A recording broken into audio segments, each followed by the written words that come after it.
శనివారం రోజున వెంకన్నకు ఇష్టమైన నైవేద్యాన్ని పెట్టి చూడండి. ఎంతో సంతోషించి మీరు ఏదైతే కోరుతున్నారో దానిని ఆ భగవంతుడు తప్పకుండా తిరిగి ఇస్తారు.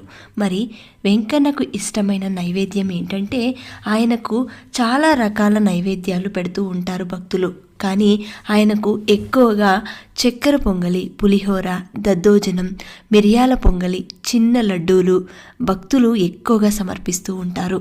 ఇంకా వారి శక్తి కొలది వడ, దోశ, జిలేబీ, పెద్ద లడ్డూలు, మురుకులు, పెద్ద పెద్ద వడలు ఇలాంటివి వారి శక్తి కొలది పెడుతూ ఉంటారు. కానీ భగవంతునికి ఎప్పుడూ కూడా భక్తితో, శ్రద్ధతో, నమ్మకంతో మీరు చేస్తున్న ఏ చిన్న పనైనా సరే ఆ భగవంతుడు స్వీకరిస్తారు. ఆఖరికి ఇన్ని నైవేద్యాలు పెట్టాలా అంటే తప్పనిసరి అయితే కాదు, చిన్న గ్లాస్లో పచ్చి పాలు పెట్టినా సరే స్వీకరిస్తారు.